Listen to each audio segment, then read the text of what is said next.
नमस्कार, मैं दीपक शर्मा और मेरे YouTube मंच पर आपका स्वागत है। दोस्तों, क्या गुजरात के साबरमती जेल में बंद, अहमदाबाद के साबरमती जेल में कैद अंडरवर्ल्ड डॉन लॉरेंस बिश्नोई ने ही बाबा सिद्दीकी की हत्या कराई है? या फिर बाबा की हत्या के पीछे खेल बहुत बड़ा है और गैंगस्टर लॉरेंस, डॉन लॉरेंस बिश्नोई सियासत की बिसात पर सिर्फ एक मोहरा है, राजनीति की बिसात पर सिर्फ एक मोहरा है। और लॉरेंस अगर एक मोहरा है, देश की मौजूदा राजनीति की बिसात पर एक मोहरा है, तो फिर लॉरेंस के पीछे असली ताकत किसकी है, असली पावर किसकी है लॉरेंस के पीछे? क्योंकि क्या वजह है कि एक गैंगस्टर लगातार देश में एक के बाद एक सनसनीखेज हत्याएं करता जा रहा है, एक के बाद एक ताबड़तोड़ हत्याएं कर रहा है। और देश की एजेंसियां, देश की पुलिस उसके गिरोह का कुछ नहीं बिगाड़ पा रही। सच्चाई है कि अगर आप दाऊद इब्राहिम के गिरोह को देखें या छोटा राजन गिरोह को देखें या उत्तर प्रदेश बिहार के गिरोह को देखें, तो सारे के सारे गिरोह, जी हाँ मैं सच बोल रहा हूं, डी कंपनी बौनी है जितनी ताकत इस वक्त लॉरेंस बिश्नोई के हाथ में। आपको जान के ताज्जुब होगा कि 700 से ज्यादा, मोर देन 700 प्लस एक प्राइवेट कंपनी में जितने कर्मचारी नहीं होते, उससे ज्यादा शूटर हैं, शार्प शूटर हैं लॉरेंस बिश्नोई के। और वो असलहे हैं, AK-96 जिग्ना जैसी पिस्तौलें जो बैन हैं, जो पैरामिलिट्री के पास नहीं, उस तरह के असलहे और फायर पावर इस गिरोह के पास है, लॉरेंस के पास है।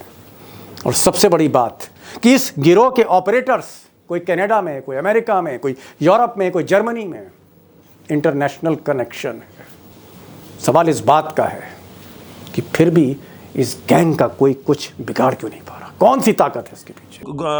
नए डॉन देश के लॉरेंस बिश्नोई आप लोगों के निशाने पे है लगातार। पैसा लॉरेंस, पैसा जो बात सोच रखी अब तो उसके पीछे चलेगी पूरा। तुम्हारे के सर दोस्तों, मुंबई में जिस तरह से दशहरे की शाम वहाँ के 3 बार के विधायक बाबा सिद्दीकी की जिस तरह से हत्या हुई, भीड़ के अंदर हत्या हुई, उसकी सारी परतें एक एक करके मैं खोलूँगा। यकीन मानिए, सारी परतें खोलूँगा। मैं ये भी आपको बताऊंगा कि कौन शूटर थे, किस तरह से हायर किया गया, और असली मकसद, what was the real objective, इस हत्या के पीछे ऑब्जेक्टिव क्या था? क्या ये एक पॉलिटिकल किलिंग है? क्या ये एक राजनीतिक किलिंग है? नंबर 1। और नंबर 2, इसका मकसद क्या था? आर्थिक राजधानी पर छा जाना, बॉलीवुड को तहस नहस कर देना। मोटिव क्या था, इस पर मैं आऊँगा।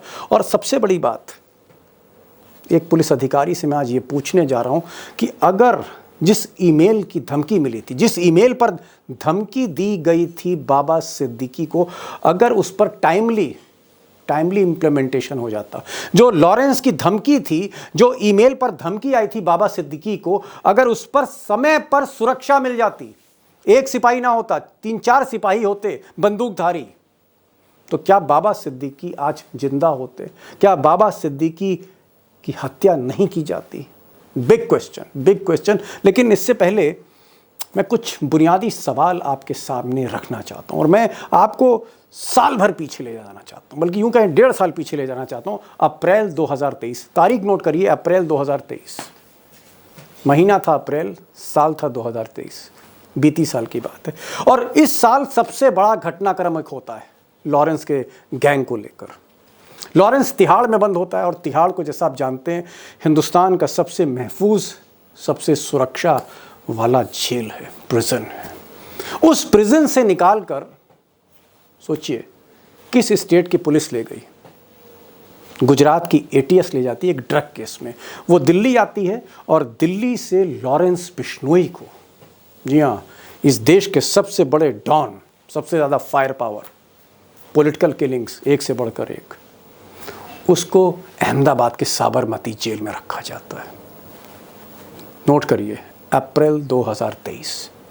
अब दोस्तों, ऐसा कुछ नहीं है कि कोई बहुत बड़ा चमत्कार हो गया कि गुजरात की पुलिस आई और दिल्ली से एक ड्रग्स के केस में लॉरेंस को ले गई। लॉरेंस से दिल्ली में पूछताछ भी हो सकती थी, उसको रिमांड पर ले जाकर कोर्ट में प्रोड्यूस करा के वापस भी लाया जा सकता था, और जो एजेंसियां दिल्ली में केस इन्वेस्टिगेट कर रही थी वो मना भी कर सकती थी, लेकिन ऐसा नहीं हुआ। बहरहाल अगर गुजरात ले गए लॉरेंस को, लॉरेंस गुजरात चला गया, अहमदाबाद चला गया, गुजरात में बार बार अंडरलाइन नहीं करना चाहता, अगर ले गए तो सवाल इस बात का है कि ले जाना कानूनी तौर पर गलत नहीं है, ले जा सकते हैं। अगर आपने कोई केस रजिस्टर कर लिया आप ले जा सकते हैं, लेकिन अगर ले गए थे तो फिर साबरमती जेल से लॉरेंस बिश्नोई इस गैंग को चला कैसे रहा था, ऑपरेट कैसे कर रहा था, किसने ऑपरेट करने दिया, वो कौन सी ताकत थी जो साबरमती सेंट्रल जेल में लॉरेंस बिश्नोई को ऑपरेट करने दे रही थी अपने गैंग को। और सच्चाई ये है कि फोन भी कर रहा था, वीडियो कॉल्स भी हो रहे, बहुत कुछ हो रहा था। हालांकि इसके प्रमाण तो जांच के बाद ही पता लगेंगे। ये तो गुजरात पुलिस को सफाई देनी पड़ेगी कि क्या फोन इस्तेमाल किया जा रहा था, और क्या इस हत्या में, बाबा सिद्दीकी की जो हत्या हुई उसमें साबरमती जेल से सारा खेल रचा गया।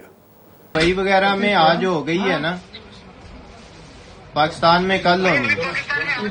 अब दोस्तों सवाल ये भी है कि तिहाड़, दिल्ली के तिहाड़ जेल में ज़्यादा आज़ादी थी बिश्नोई के पास, या फिर गुजरात जेल में ज़्यादा आज़ादी थी, या इससे पहले जिन जेलों में बंद था वहाँ ज़्यादा आज़ादी थी। आज़ादी का जो स्केल था वो दिल्ली में ज़्यादा था या साबरमती में ज़्यादा था।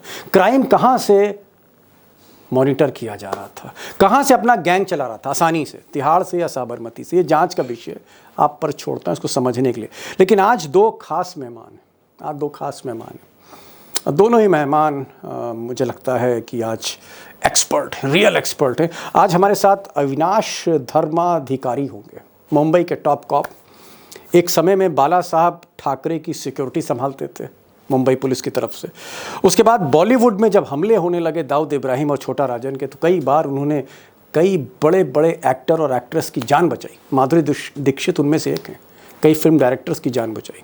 सलमान खान या शाहरुख खान, इनको जो भी थ्रेट्स मिली उसकी तह में घुसे हैं अविनाश धर्माधिकारी। एनकाउंटर्स भी किए हैं और जांचें भी करी हैं और अंडरवर्ल्ड को अच्छी तरह जानते हैं। वो आपके साथ होंगे। कई मैं सवाल उनसे पूछने जा रहा हूँ, मैं कई सवाल पूछने जा रहा हूँ कि ये जो शूटर्स हैं इनका कनेक्शन क्या है लॉरेंस से। मैं ये भी पूछूंगा कि अगर सही वक्त पर मुंबई पुलिस Y+ कैटेगरी दे देती तो क्या बाबा जिंदा होते, बाबा सिद्दीकी, ये भी पूछूंगा मैं उनसे, अविनाश से। हमारे साथ एक और भी मैं कहूँगा एक नायब शख्सियत आज जुड़ रही हैं, जितेंद्र दीक्षित साहब। मेरे साथ उन्होंने काम किया आज तक में, उसके बाद वो स्टार न्यूज़ चले गए, बाद में स्टार न्यूज़ ABP हो गया। तकरीबन 24-25 बरसों से जितेंद्र दीक्षित अंडरवर्ल्ड की तह में गए, फाइनेस्ट अंडरवर्ल्ड रिपोर्टर।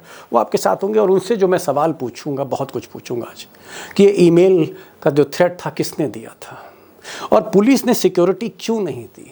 क्या ये file deputy chief minister Devendra Fadnavis और अजीत पवार के ऑफिस के बीच में नाचती रही, या शिंदे के टेबल पे गई, या वहाँ से रिपोर्ट IB को गई, फिर IB से जो है कैटेगरी नहीं, क्या है, what is the scene behind. क्योंकि जितेंद्र दीक्षित की कई अधिकारियों से बात हुई है, स्पेशल पुलिस कमिश्नर से बात हुई है, और भी कई पुलिस के अधिकारी जो इस इन्वेस्टिगेशन को देख रहे हैं उनसे बात हुई है, उनसे भी आज बात होगी, कई खुलासे होंगे। ध्यान से इस वीडियो को देखिएगा। और सवाल सिर्फ एक है कि क्या ये पॉलिटिकल किलिंग है, नंबर 1, और अगर इसके पीछे बिश्नोई गैंग है, लॉरेंस बिश्नोई है, तो फिर क्या उसके पीछे किसी और का हाथ है, या ये बात सिर्फ सलमान खान तक है, या ये बात सलमान खान से आगे जा रही है, आगे निकल रही है। मकसद क्या है, अंडरवर्ल्ड पर काबिज होना, जो वैक्यूम इस वक्त दाऊद इब्राहिम और छोटा राजन जिनकी कमर टूट गई है, उस वैक्यूम को भरने के लिए, उस जगह को पाने की कोशिश है, जिसमें कुछ ताकतवर लोग भी हैं। कौन लोग हैं वो, बात करेंगे अविनाश धर्माधिकारी से और जितेंद्र दीक्षित, दो एक्सपर्ट। बड़ी खबर, who is behind Lawrence Bishnoi पूछेंगे। लेकिन पहला जो मेरा सवाल है वो जितेंद्र दीक्षित से। जितेंद्र, आप मुंबई में हैं और मैं कहूंगा कि दसियों साल से इस अंडरवर्ल्ड को देख रहे हैं, कभी स्टार न्यूज में, कभी आज तक में। ये जो बाबा सिद्दीकी का जो ये मर्डर हुआ है, आपको क्या लगता है कि इसके पीछे अब तक की जो जांच है, क्या लॉरेंस बिश्नोई है, या आपको लगता है कि डी कंपनी भी हो सकती है, कोई और ग्रुप भी हो सकता है, या आप मुतमईन हैं कि लॉरेंस का ही एक गेम है ये? लॉरेंस बिश्नोई गैंग ने आखिर बाबा सिद्दीकी को निशाना क्यों बनाया? देखिए, मुंबई अंडरवर्ल्ड को आपने भी फॉलो किया और आप ये बात जानते होंगे कि कई बार अगर कोई गिरोह किसी बड़े आदमी को टारगेट करना चाहता है और वो अगर उसकी पहुंच से बाहर है या फिर उसको काफी बड़ी पुलिस सुरक्षा मिली हुई है, तो वो क्या करता है, वो उसके किसी जान पहचान वाले को, उसके करीबी शख्स को, उसके परिवार के किसी सदस्य को मार देता है। मैं कुछ मिसालें दे दूं, जैसे कि जो दाऊद का बहनोई था, इब्राहिम पारकर, हसीना पारकर का पति, वो गैंगवार के चलते अरुण गौली गैंग ने उसकी हत्या करवा दी। अरुण गौली के भाई पापा गौली की हत्या हो गई। उसी तरह से दाऊद के भाई साबिर की हत्या करवा दी पठान गैंग ने। तो कई बार ऐसा भी होता है कि अगर सीधे उस आदमी को नहीं मारता है कोई गिरोह, तो उसके इर्द गिर्द के लोगों को, उसके करीबी लोगों को, यार दोस्तों को निशाना बनाता है। अब यहां पर जहां तक बाबा सिद्दीकी का सवाल है, तो बाबा सिद्दीकी को निशाना इसलिए बनाया गया, ये फिलहाल हाइपोथेसिस, एक थियरी है, क्योंकि सलमान खान निशाने पर था लॉरेंस बिश्नोई गैंग के। 3 बार अटेम्प्ट भी किया, एक बार शूटर काफी करीब भी पहुंच गए थे लेकिन हत्या नहीं हो पाई। फिर इसके बाद उसको डराने के लिए उसके घर के बाहर फायरिंग की गई, फिर पुलिस ने उसको बड़े पैमाने पर सुरक्षा दे दी। अब सलमान खान तो लॉरेंस बिश्नोई की पहुंच से बाहर हो गया, लेकिन बाबा सिद्दीकी काफी आइडेंटिफाई किए जा रहे थे सलमान खान के साथ में। बाबा सिद्दीकी कई बार सार्वजनिक तौर पर सलमान खान के साथ दिखे, यहां तक कि 2013 की वो इफ्तार पार्टी का अब बार बार जिक्र हो रहा है, जहां पर उन्होंने शाहरुख और सलमान की फिर से सुलह करवा दी थी। इन दोनों के बीच में 5-6 सालों से कोल्ड वॉर चल रहा था और उस इफ्तार पार्टी में इन्होंने दोनों को गले मिलवाया था। सलमान खान ने जब अक्टूबर 2002 में कार एक्सीडेंट किया था, तड़के वो एक्सीडेंट हुआ था, वो खबर मैंने ही ब्रेक की थी, इसलिए मैंने काफी बारीकी से उसको फॉलो किया। उसके बाद 7-8 घंटे तक सलमान खान गायब थे और सवाल उठाया जा रहा था कि क्या सलमान खान फरार हो गए, क्या पुलिस उनको बचाने की कोशिश कर रही है, सलमान खान को पकड़ क्यों नहीं पाया जा रहा है जी। तब ये पता चला कि उस 7-8 घंटों के दौरान सलमान खान बाबा सिद्दीकी के घर पे छुपे बैठे थे। बाबा सिद्दीकी ने उन्हें छुपाया था। फिर वहीं पर बाबा सिद्दीकी ने उनको लॉयर भी दिलवाया। जो वारिस पठान, जो बाद में ओवैसी की पार्टी के विधायक बने, वो उन्होंने उनको बाद में दोपहर को पेश किया पुलिस थाने में और 950 रुपए की जमानत हुई। तो कुल मिलाकर मेरा कहने का मतलब यह है कि सलमान खान को चूंकि टारगेट नहीं कर पाए, लॉरेंस बिश्नोई का गिरोह टारगेट नहीं कर पाए, इसके लिए बाबा सिद्दीकी को टारगेट किया, ये एक कारण है। जी, आप कह रहे हैं कि सलमान खान टारगेट थे और ये पुरानी अदावत है बिश्नोई की। सलमान खान को क्योंकि छुपा लिया था बाबा सिद्दीकी ने, बाबा सिद्दीकी 3 बार के विधायक थे उसी एरिया के जहां सलमान साहब का घर है, और इस वजह से सलमान को जब टॉप सिक्योरिटी मिल गई, कमांडोज मिल गए, स्टेट सिक्योरिटी मिल गई, तो सलमान कहीं ना कहीं एक बहुत ही महफूज, बहुत ही सुरक्षित, सिक्योर थे। तो उनको लगा कि अब इजी टारगेट बाबा सिद्दीकी हो सकते हैं। तो ये मैसेज सलमान खान को है, ये मैसेज सलीम खान की फैमिली को है, ये अरबाज खान को है, सोहेल खान को है। मैं अविनाश जी आपके पास आऊंगा, लेकिन एक सप्लीमेंट्री क्वेश्चन, एक चीज मैं जानना चाहता हूं, अगर आपकी कमिश्नर पुलिस से बात हुई हो, अगर आपकी स्पेशल कमिश्नर मुंबई से बात हुई हो, या क्राइम के डीसीपी से बात हुई हो, क्या 15 दिन पहले बाबा सिद्दीकी को धमकी मिली थी? और धमकी मिलने के बाद जो देवेंद्र फडणवीस हैं, डिप्टी चीफ मिनिस्टर, इन्होंने कहा था कि हम इनको Y+ कैटेगरी देंगे, यानी इनकी सिक्योरिटी को हम अपग्रेड करेंगे। क्या कोई धमकी दी गई थी? धमकी किसने दी थी? और क्या ये बात मुख्यमंत्री और महाराष्ट्र सरकार के संज्ञान में है, मिस्टर दीक्षित? दीपक जी, जो ये अब मैं जो जानकारी आपको दे रहा हूं, अभी तक ये आधिकारिक तौर पर नहीं आई है, लेकिन जो मुझे सूत्रों से पता चला है वो ये है कि अब से करीब 15 दिनों पहले बाबा सिद्दीकी को धमकी आई थी। ये शायद उनके ऑफिस में ईमेल के जरिए ये धमकी दी गई थी और इसमें काफी गाली गलौज की गई थी और ये भी कहा गया था कि ज्यादा उससे दोस्ती मत कर। ये इशारों में कहा गया था कि सलमान खान से अगर दोस्ती रखोगे तो भारी पड़ सकता है। इस टाइप की कुछ, जो एग्जैक्ट मेरे पास वर्बेटम अभी नहीं है, लेकिन एक धमकी आई थी। इस धमकी की आधिकारिक तौर पर बाबा सिद्दीकी ने पुलिस में कोई शिकायत नहीं दर्ज कराई थी। इस बात का जिक्र जो है, आज जो मुंबई पुलिस और क्राइम रिपोर्टर्स का एक ज्वाइंट ग्रुप है व्हाट्सएप का, उसमें स्पेशल कमिश्नर देवेन भारती ने बात कही है कि हमारे पास में कोई शिकायत नहीं आई थी कि बाबा सिद्दीकी को धमकी दी गई।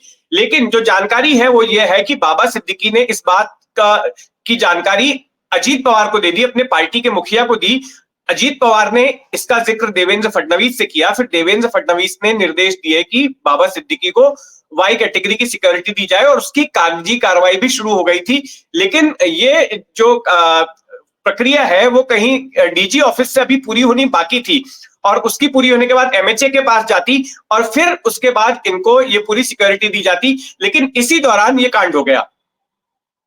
जी जी जी, मैं अविनाश जी के पास आ रहा हूँ। अविनाश जी, आप मुंबई पुलिस में आपने तमाम शूटआउट्स में आपने पार्टिसिपेट किया, एनकाउंटर किए, क्राइम ब्रांच में रहे, एक बहुत ही आपका एक मैं कहूँगा एक बहुत हाई प्रोफाइल है, हालांकि आप लो प्रोफाइल रहते हैं। तो मुंबई पुलिस कैसे अंडरवर्ल्ड से भिड़ी?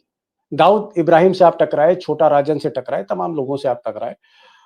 ये जो लॉरेंस बिश्नोई है, ये जो आजकल के लड़के हैं, पंजाब यूनिवर्सिटी चंडीगढ़ के पढ़े हैं, एलएलबी भी हैं, थोड़ी बहुत अंग्रेजी भी बोल लेते हैं, वीडियो कॉलिंग करते हैं जेल से और AK-96 जैसे गन रखते हैं या फिर जिग्ना जैसी पिस्टल रखते हैं। 7-8 लाख रुपए की पिस्टल है साहब, ये पिस्टल बांट देते हैं रेवड़ी की तरह, शूट आउट कराते हैं। ये जो लॉरेंस बिश्नोई है, क्या आपको लगता है कि ये जो आपके मुंबई अंडरवर्ल्ड में जो गैंग थे, ये उस लेवल पर है या ये किसी और लेवल पर है? कुल मिलाकर कितना खतरनाक गैंग आपको लॉरेंस बिश्नोई का लगता है? नॉर्मल जो दाऊद गैंग और बाकी गैंग थे, उनके मुखिया आउट ऑफ इंडिया थे, और जो मुखिया थे दाऊद गैंग और छोटा राजन गैंग के, जब वो चलाते थे तो आउट ऑफ इंडिया रहते थे, तो वो अपने आप को महफूज समझते थे। और दूसरी बात ऐसा है कि उनको यहाँ पे लोकल लॉजिस्टिक सपोर्ट्स लेके वो लोग अंडरवर्ल्ड चलाते थे। लेकिन लॉरेंस जैसा टेक्नोलॉजी डेवलप हो रहा है, वैसा गैंगस्टर्स और उनके काम करने का तरीका भी डेवलप हो रहा है, तो उन्होंने अभी पुलिस से थोड़ा आगे रहने के हिसाब से नया टेक्नोलॉजी, जैसा आपने बोला कि वो स्काइप का और इसका इस्तेमाल करते हैं, वीडियो कॉलिंग का इस्तेमाल कर रहे हैं, साथ ही साथ उनके पास वेपन्स भी काफी सोफिस्टिकेट आ रहे हैं। तो ये naturally day by day improve हो रहा है। लॉरेंस बिश्नोई डेफिनेटली बड़ा गैंग है और उसके पास शूटर्स भी काफी ज्यादा पैमाने पे उपलब्ध है, ऐसा मालूम पड़ रहा है, क्योंकि हर गैंग में हर गेम में उसने नए नए लोगों को इस्तेमाल किया हुआ है। एक ही नॉर्मली कैसा रहता है, एक गैंगस्टर एक ग्रुप को तैयार करता है, समझो रवि पुजारी ने जैसा अभिजीत मेमन का ऊपर फायरिंग करवाया था, तो उस वक्त उसने जो ग्रुप तैयार किया था वही ग्रुप से 2-3 छोटे मोटे काम करवाए थे। तो उनको जब वो पकड़े जाते हैं तो फिर दूसरा ग्रुप को तैयार किया जाता है। लेकिन लॉरेंस बिश्नोई का ऐसा देखा जाए कि एक गेम के बाद वही उसको रिपीट नहीं करता है, उसकी वजह से तो पुलिस को नेचुरली इसमें तो पुलिस ने मुंबई पुलिस ने काफी तेजी से इन्वेस्टिगेशन किया है और 2 लोगों को पकड़ा भी है। बड़ी तो, बात अविनाश जी, शार्प शूटर मुंबई पुलिस के, और मैं कह सकता हूं कि अब तक 56 जैसी फिल्मों के एक नायक ये भी छुपे हुए रहे हैं हमेशा से, हालांकि बहुत लो प्रोफाइल रहते हैं, पब्लिसिटी अविनाश जी उससे दूर रहते हैं। हालांकि खतरनाक पुलिस वाले आप हैं, ट्रिगर हैप्पी पुलिस वाले आप रहे। एक चीज इन्होंने बड़ी कही अविनाश जी ने, इन्होंने कहा कि जो दाऊद इब्राहिम और छोटा राजन, जो बुनियादी फर्क है वो ये है, लॉरेंस एक कांड के बाद अपने शूटर बदल देता है, नए चेहरे ले आता है और टेक्नोलॉजी का इस्तेमाल करता है। LLB है, पढ़ा लिखा है, अंग्रेजी भी बोल लेता है, पाकिस्तान भी फोन मिला लेता है, इधर भी मिला लेता है, और हमेशा गैंगस्टर्स को एक बार कांड करने के बाद बदलता रहता है। यानी सलमान खान के बंगले पर जो फायरिंग हुई उसमें कोई और है, बाबा सिद्दीकी पे गोली चली तो कोई और है, तीसरा कांड है तो कोई और है, अतीक अहमद को जब कस्टडी में गोली मारी गई तो वहां जो 2 लड़के थे उन्होंने कहा साहब हम भी कहीं ना कहीं इंस्पायर हैं बिश्नोई से, मूसेवाला की अगर हत्या हुई तो उसमें कोई और है। ये जो बार बार शूटर्स को बदलना, ये उसकी ताकत है, ये बता रहे हैं। जितेंद्र भाई, मैं आपसे सवाल पूछना चाहूंगा कि अगर लॉरेंस बार बार धमकी दे रहा है, सलमान खान के घर पे गोली चला रहा है और गैंग ऑफ वासेपुर को सच में बदल रहा है कि कहकर मारेंगे, अगर इस तरह का कर रहा है तो क्या आपको लैप्स लगती है, कहीं ना कहीं आपको ढिलाई लगती है कि भाई जब बाबा सिद्दीकी को धमकी दे दी, उसने कह दिया कि जरा इससे दूर रहे, सलमान से दूर रहे, अगर इस तरह की धमकी दे दी थी तो फिर इमीडिएटली सिक्योरिटी मिल जानी चाहिए थी, या बाबा सिद्दीकी भी ओवर कॉन्फिडेंट थे, उन्होंने कहा भाई हम पॉपुलर नेता हैं, हमें हर कोई चाहता है, बार बार हमको वोट करके जिता रहा है, ओवर कॉन्फिडेंस था या मारने वाले बहुत दिलेर थे, बहुत कुख्यात थे? क्या लगता है आपको, लैप्स है ये, लैप्स है? क्या बाबा सिद्दीकी को बचाया जा सकता था? कि बाबा सिद्दीकी को बचाया उस सूरत में जा सकता था जब धमकी के तुरंत बाद धमकी को गंभीरता से लेते हुए इमीडिएटली उनकी सिक्योरिटी जो है बढ़ा दी जाती। लेकिन शुरुआत में जब ये धमकी आई तो उसके बाद 1-2 दिन तक तो जो मुझे जानकारी मिली कि ये माना गया कि देखिए बड़े नेता हैं तो इलाके में कई सारे, क्योंकि उनके लोकल भी कई सारे झगड़े थे। कल कई रिपोर्टर जब जिस जगह पर उनकी हत्या हुई वहां पर गए थे रिपोर्टिंग करने, तो आसपास के लोगों ने अपने वॉक्स पॉप में बताया कि और भी कई एसआरए के मैटर थे, कुछ जमीन से जुड़े हुए मसले थे, क्योंकि बाबा सिद्दीकी रियल एस्टेट में भी थे, रियल एस्टेट के कारोबार में भी थे, तो उससे जुड़े हुए कुछ झंझट भी थे उनके। तो उस कारण से भी जो है उनको धमकाया जा सकता था या उनको टारगेट किया जा सकता था। तो ये सारी बातें भी हो रही थी। तो शुरुआत में तो ऐसा लगा कि शायद इसी चक्कर में किसी ने धमकाया है, लेकिन बाद में उनको भी लगा कि मामला गंभीर हो सकता है और फिर उन्होंने इसका जिक्र अजीत पवार से किया। लेकिन ये जो सरकारी प्रक्रिया है, इस वीडियो के पहले हमारी और आपकी बात हो रही थी कि किस तरह से एमएचए तक से अप्रूवल लेना पड़ता है, एमएचए तक को इतला करना पड़ता है जब किसी को वाई कैटेगरी की सिक्योरिटी दी जाती है। चली जितेंद्र, मैं समझ गया, मैं आप कह रहे हैं कि भाई सरकारी फाइलों पर जो है काम चलता रहा, कोई दस्तखत कर रहा है फिर आगे भेज रहा है, कभी मुख्यमंत्री के यहाँ फाइल जारी, और इस चक्कर में बाबा सिद्दीकी पर हमला हो गया और फाइल चलती रही सरकार की गति से। आप ये कहना चाह रहे हैं कि क्या लैप्सेस हुए हैं, नंबर 1, और नंबर 2, जिस वक्त इन लड़कों ने भीड़ में घुसकर गोली मारी उस वक्त कितनी पुलिस थी बाबा सिद्दीकी के साथ? जी, पहले सवाल का जवाब, लैप्सेस हुए हैं थ्रेट परसेप्शन में, उनका आकलन करने में कि उनको कितना खतरा है, उस बात में लैप्स हुआ है, नंबर 1। नंबर 2, जब वहां पर उनको गोली मारी गई तो उस वक्त उनका अपना पुलिस का सिक्योरिटी कर्मी जो है एक ही था, लेकिन आसपास, चूंकि कल देवी का विसर्जन भी था, दशहरे का भी दिन था, इसलिए सड़क पर पुलिस की प्रेजेंस काफी थी। और यही वजह है कि 2 लोग जो है तुरंत पकड़े भी गए, पब्लिक ने उनको दौड़ाया और फिर जो सड़क पर पुलिस मौजूद थी वहां पर उन्होंने उन दोनों लोगों को पकड़ लिया। तो पुलिसकर्मी वहां पर मौजूद थे, लेकिन जहां तक बाबा सिद्दीकी के पर्सनल सिक्योरिटी का सवाल है तो सिर्फ एक ही पुलिसकर्मी था। यहां पर मुझे लगता है कि अविनाश जी थोड़ा और इलेबोरेट कर पाएंगे, क्योंकि अविनाश जी जो है वो प्रोटेक्शन ब्रांच में भी रह चुके हैं, बाला साहेब ठाकरे की सिक्योरिटी में भी अविनाश जी जो है 1980 के दशक के अंत में अविनाश जी उनकी सिक्योरिटी में थे, तो शायद मुझे लगता है कि वो थोड़ा और प्रकाश डाल पाएंगे अविनाश जी इस पर। अविनाश जी, बड़ा मौजूद सवाल है। आप क्योंकि बाला साहब ठाकरे की टीम में थे, उनको प्रोटेक्ट करते थे और प्रोटेक्शन ब्रांच में आप थे, क्राइम ब्रांच में भी थे, क्या एक सिपाही, अगर एक लॉरेंस बिश्नोई जैसा टॉप गैंगस्टर आज की तारीख में जिसने हिंदुस्तान को हिला रखा है, मूसेवाले की हत्या कर दी, उसके बाद लोग कहते हैं कि साहब अतीक अहमद माले में भी वो था, एक जीवा करके गैंगस्टर पश्चिमी उत्तर प्रदेश का, भरी कोर्ट में गोलियां चला दी, मार दिया उसको, जीवा को। तो इतने डेयरिंग, बाबा सिद्दीकी को मार दिया। आपको लगता है कि एक सिपाही की जगह अगर 4-5 सिपाही होते, स्टेनगन और AK-47 होती, तो ये हिम्मत ना कर पाते, जैसे सलमान खान पर हिम्मत नहीं कर पा रहे? क्या सिक्योरिटी ज्यादा होनी चाहिए थी अविनाश जी? बाबा सिद्दीकी को तो थ्रेटनिंग कॉल आया था, उसके बारे में उन्होंने पुलिस को इन्फॉर्म करना चाहिए था, एक ऑफिशियल कंप्लेंट करना चाहिए था, उसमें इमीडिएट एक्शन होके उनकी जो सिक्योरिटी वो इनहांस किया जाता था, लेकिन उन्होंने वैसा नहीं किया। उसकी वजह से पुलिस तक वो बात नहीं पहुंची। जब ऊपर से आई बात, तो कभी कभी क्या हो जाता है, पॉलिटिशियन अपने शो के लिए भी सिक्योरिटी बढ़ाने को बोलते हैं, तो ये कितना थ्रेट परसेप्शन था, रियलिटी में कितना थ्रेट था, ये पुलिस तक बात पहुंची नहीं थी। तो उसकी वजह से उनको जो सिक्योरिटी देना चाहिए था इमीडिएटली, वो हो नहीं सका। अगर वो खुद होके अगर कमिश्नर ऑफ पुलिस को मिलते और उनसे पर्सनली जाके मिलके बात करते, तो शायद इमीडिएटली सिक्योरिटी दिया जाता था, क्योंकि थ्रेटनिंग बिश्नोई से हुआ था, तो उसकी सीरियसनेस सबको मालूम है कितना लेना चाहिए उसका। और सेकंड थिंग बात, 1 पुलिस, 2 पुलिस, 3 पुलिस, जितने भी पुलिस रहेंगे, अभी तक का हिस्ट्री यूएसए से लेके सब जगह पे कितने भी प्रोटेक्टेड आदमी रहा, तो भी अगर मारना है किसी को, एक्सेलेंट को अटैक ही करना है, तो डेफिनेटली कर सकता है, क्योंकि उस वक्त सिक्योरिटी ऑफिसर 24/7 एक मिनट के लिए अलर्ट नहीं रहता है। आप बाला साहब ठाकरे की सिक्योरिटी में थे और हमारा सौभाग्य कि आपसे बात कर रहे हैं, इतने इंपॉर्टेंट पुलिस ऑफिसर से। बाला साहब ठाकरे के सिक्योरिटी में कितने लोग थे? 5-6 लोग थे, 10 लोग थे, कितने थे टोटल? नहीं, उनकी सिक्योरिटी, उनको Z+ सिक्योरिटी थी, उनको Z+, एक Z+ थी, उनके पास एक पायलट वैन थी, 2 ऑफिसर थे, और कम से कम 8 से 10 कांस्टेबल थे कार्बाइन के साथ में, AK-47 के साथ में।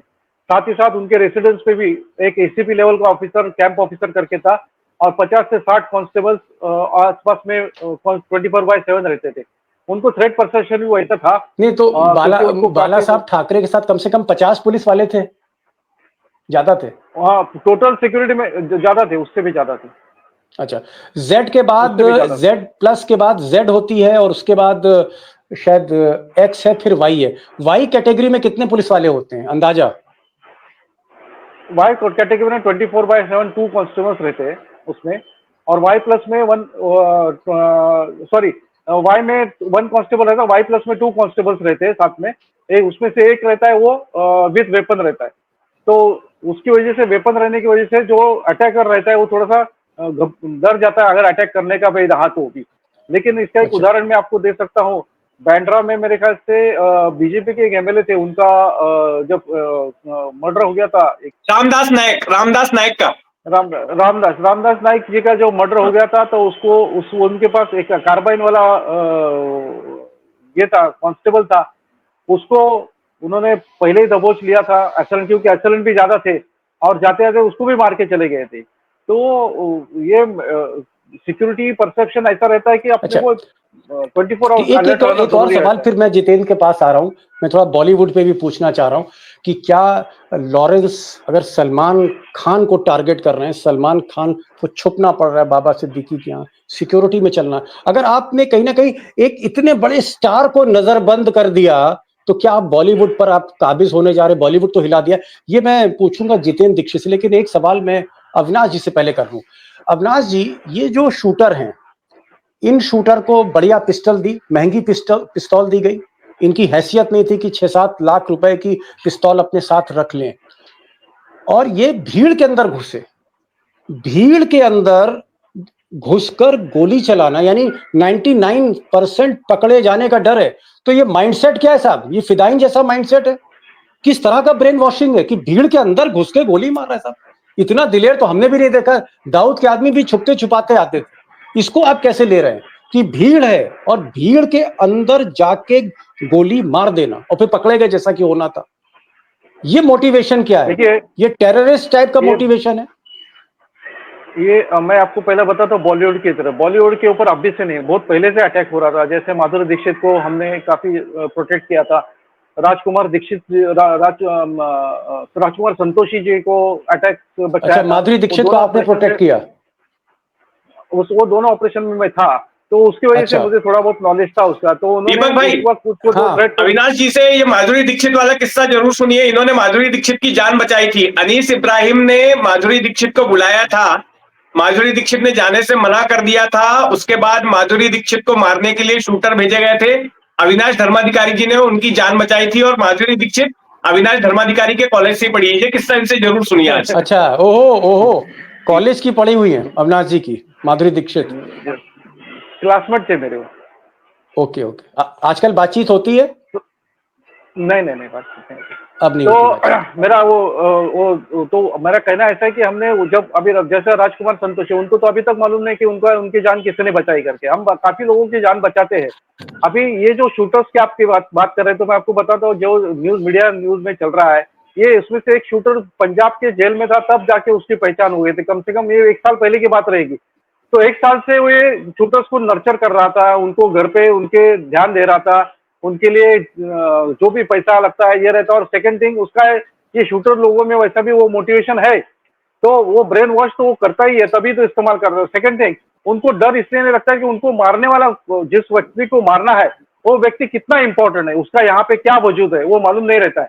उनको सिर्फ एक फोटो दिखाया जाता है और यहाँ पे जाके ये फलान को मार, या फिर यहाँ पे कोई उनका लोकल लियाजन आदमी रहता है जो उसको बताता है ये फलान आदमी को मार। वो आदमी की यहाँ पे क्या इंपॉर्टेंस है वो उनको मालूम नहीं रहती, इसीलिए वो डेयरिंग करते हैं।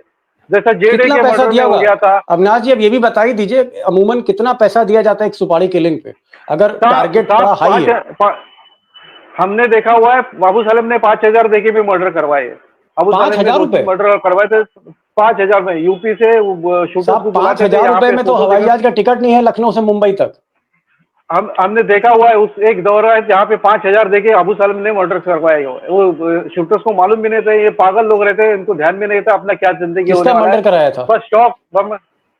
और वो गैंगस्टर का याद नहीं मेरे को, राइवल गैंगस्टर अच्छा। का था वो, वाकोला में उसने मर्डर किया। एक चीज और जानना चाह रही हूँ, क्योंकि आप बॉलीवुड को आपने प्रोटेक्ट किया, कई फिल्म डायरेक्टर्स को आपने प्रोटेक्ट किया, क्या शाहरुख खान, सलमान खान, संजय दत्त, इन सबको भी खतरा है, आपको लगता है इनको भी खतरा है? क्योंकि अब तो खुलेआम लॉरेंस ने कह दिया कि जो सलमान के साथ रहेगा उसको मारेंगे। उनको खतरा ये हिसाब से तो नहीं, वो इतना डेयरिंग नहीं करेगा, क्योंकि बस इतने इतने क्योंकि सलमान खान और ये संजय दत्त वगैरह काफी बड़ी फेमिलियर फेसेस है, तो एक्सेलेंट को भी मालूम रहता है कौन किससे मारा है, उनके साथ प्रोटेक्शन भी है, तो इतना डेयरिंग नहीं करेगा वो यहाँ पे। सेकंड थिंग कैसा कि जेल के अंदर है, तो उसकी औकात भी उतनी ही है, जहां तक उसकी कैपेसिटी है वहीं तक है उसकी, तो इससे ज्यादा नहीं जा सकता है वो। यहाँ पे जो एसएलेंट आए थे, ये एसएलेंट को डेफिनेटली मालूम नहीं रहेगा कि किसको मारने वाले करके। जैसा एडवोकेट मजीद मेमन का भी था, तो उनको मालूम भी नहीं था कि एडवोकेट मजीद मेमन के ऊपर अपने फायरिंग करना है, तो वो एडवोकेट मतलब आप ये कह रहे हैं फायरिंग नहीं करते कि लॉरेंस सिर्फ फोटो दिखाता है, पता बताता है, रेकी करवाता है, ये नहीं बताता है कि इस आदमी का प्रोफाइल क्या है, ये एमएलए है, ये मंत्री रहा है, ये बहुत बड़ा बिल्डर, ये नहीं बताता है, सिर्फ शक्ल पहचानी शिनाख्त कराई वैसा ही हुआ था। Yes, okay okay. मैं जितेंद्र जी के पास आ रहा हूँ। जितेंद्र भाई, आपने तो इतने एनकाउंटर, वो चाहे दया नायक हो, चाहे वो प्रदीप शर्मा रहे हो, दाऊद इब्राहिम गैंग और छोटा राजन गैंग, किसी को आपने मतलब छोड़ा नहीं, किताबें लिख दी आपने तमाम। ये बताइए आज की ये जो कल की जो घटना है, बाबा सिद्दीकी जो एक तरफ बॉलीवुड के साथ है, एक तरफ वो खुद पॉलिटिशियन है, मिनिस्टर हैं, क्रिकेटर्स हों, सचिन तेंदुलकर हों, बड़े बड़े क्रिकेटर्स, उनसे भी दोस्ती है, बॉलीवुड के जो नेता हैं वो तो मतलब आप सोचिए तांता लगा रहता है बॉलीवुड के जितने नेता, क्योंकि वो जिस जगह से, बांद्रा से वो विधायक थे, वहीं पर ज्यादातर फिल्म स्टार रहते। क्या बाबा सिद्दीकी की हत्या करके लॉरेंस बिश्नोई के हाथ में बॉलीवुड भी आ सकता है?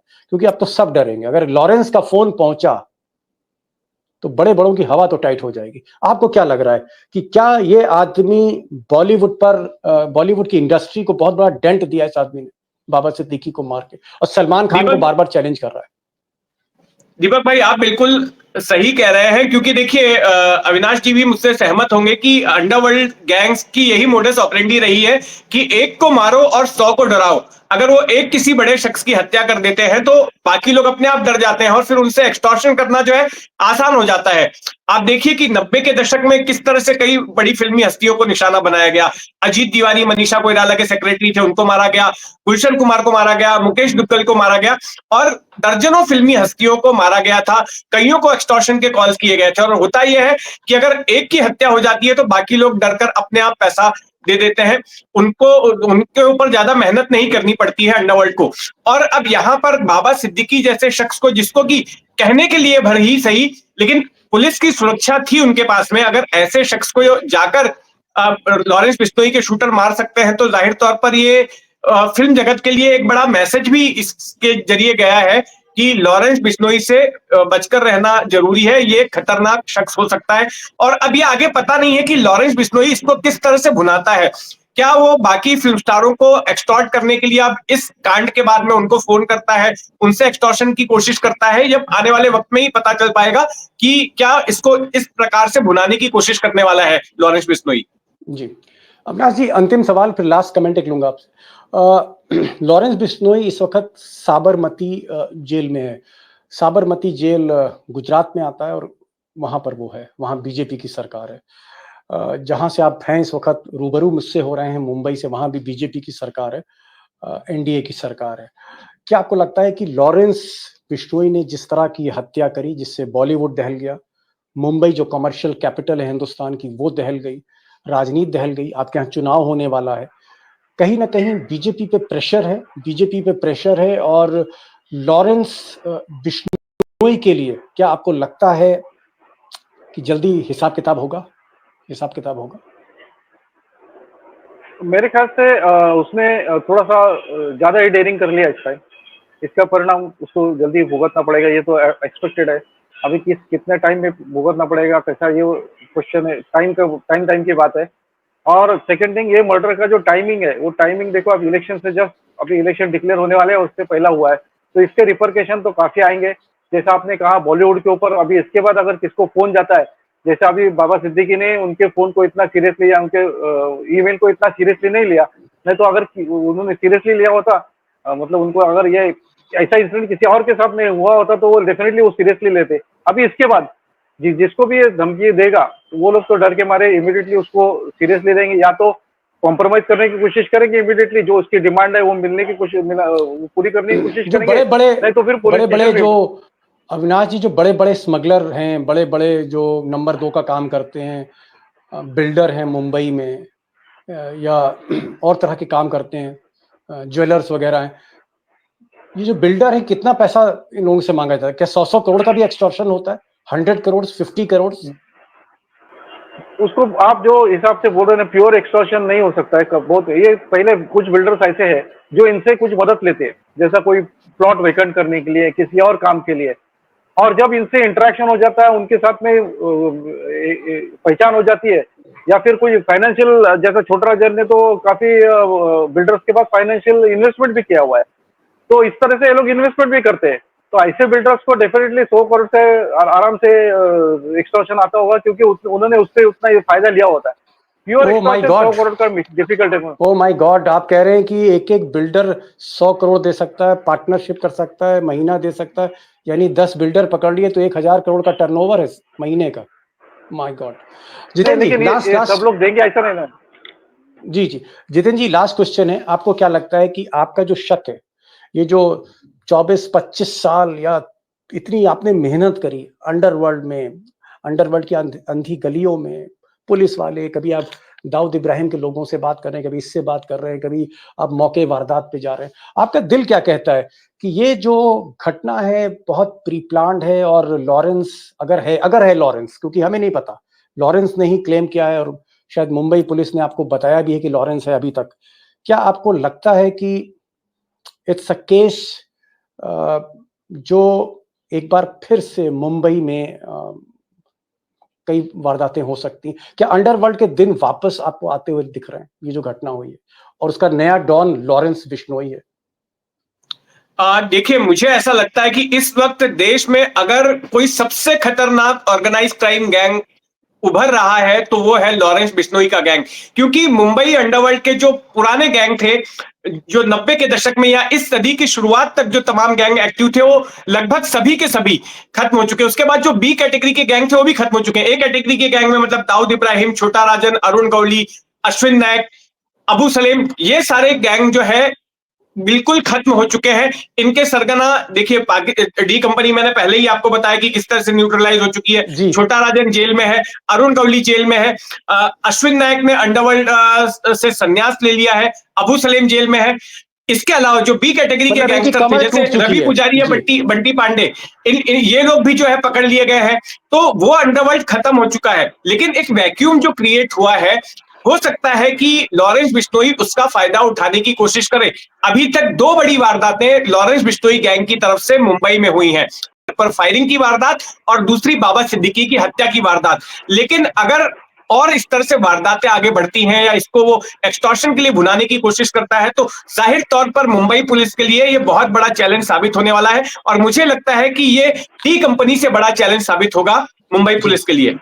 अविनाश जी, लास्ट कमेंट, एक ही लाइन में जवाब दीजिएगा, क्या डी कंपनी से भी ज्यादा पोटेंशियल और ज्यादा लीथल और एक बड़ा चैलेंज है Lawrence Bishnoi?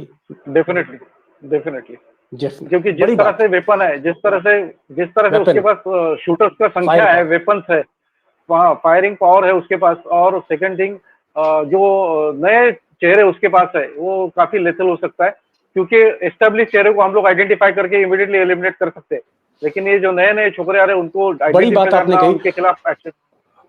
Avinash Dharmadhikari, top police officer, Balasaheb Thackeray की सिक्योरिटी और तमाम बॉलीवुड की बड़ी बड़ी हस्तियों की जान बचाने वाले, ये कह रहे हैं कि भाई बिश्नोई जो है, लॉरेंस बिश्नोई पढ़ा लिखा गैंगस्टर है, हर बार शूटर बदल देता है, एक शूटर का हम पीछा करते हैं, दूसरा शूटर आ जाता है, इस तरह का वो एक गेम खेलता है। फायर पावर मतलब जो असलाह है, लेटेस्ट वेपनरी है, ऐसी वेपनरी जो पैरामिलिट्री के पास भी नहीं है बहुत से हद तक, तो वेपन फायर पावर है उसके पास माइंड है, और मैं ऊपर वाले से प्रार्थना करूंगा कि कोई पॉलिटिकल एक ऐड करना चाहूंगा इसमें, एक ऐड करना चाहूंगा। बाकी के जो गैंगस्टर्स थे, उनके जो गैंगस्टर्स काम करते थे वो केवल प्योरली पैसे के लिए काम करते थे। लेकिन लॉरेंस बिश्नोई में आप देखेंगे इसमें लॉयल्टी है, पैशन है और एक थोड़ा सा मोटिवेशन है। तो ये एंगल भी Okay. इसमें थोड़ा सा एडिशन है। ये जो मोटिवेशन है मैं दोस्तों पर छोड़ता हूं, क्योंकि मैं इस पूरे स्टोरी को एक पॉलिटिकल टर्न नहीं देना चाहता। लेकिन हाँ, लॉरेंस बिश्नोई में मोटिवेशन है, लॉरेंस बिश्नोई के अंदर दिमाग है, बहुत डेरिंग दिलेर है, कुख्यात है, और आज की तारीख में मुंबई के अंडरवर्ल्ड पे कब्जा जमाना चाह रहा है, पूरे बॉलीवुड को हिला दिया है। सलमान खान नंबर 1 टारगेट उसका है। मैं सिर्फ एक ही ऊपर वाले से दरखास्त करूंगा, ईश्वर से दरखास्त करूंगा कि इस देश में लॉरेंस बिश्नोई जैसे को कोई बड़ा ताकतवर आदमी प्रशय ना दे रहा हो, पैट्रनेज ना दे रहा हो। क्योंकि कभी कभी मुझे शक होता है कि आदमी साबरमती जेल में क्यों रखा गया, ये किसी और स्टेट में क्यों नहीं जाता, इसको बंगाल में क्यों नहीं रखा गया, इसे केरल में क्यों नहीं रखा गया, ऐसे लोगों को काला पानी क्यों नहीं की, ऐसे लोगों की गाड़ी क्यों नहीं पलटी। तो सिर्फ ये है कि बिश्नोई की जो ताकत है आज वो दस्तक दे चुकी है मुंबई में, वो मुंबई में जहां पर कभी दाऊद इब्राहिम और छोटा राजन जैसे गैंग होते थे। जितेंद्र भाई आप आए, पुरानी यादें आपने ताज़ा कर दी, और मैं कहूँगा कि कमाल है एक ऐसे अंडरवर्ल्ड के रिपोर्टर को जो कमाल करता है अपनी रिपोर्टिंग से, और आप वाकई कमाल करते रहे। अविनाश भाई बहुत बहुत शुक्रिया, सलूट आपका कि आप इस प्रोग्राम में आए शॉर्ट नोटिस पर, और आपका जो जज्बा है वो देखकर आज मैं कहूँगा कि कहीं ना कहीं पुलिस जो है यूं ही बदनाम है, अविनाश धर्माधिकारी जैसे लोग भी हैं इस वर्दी। Thank you so much for joining this programme, thank you so much.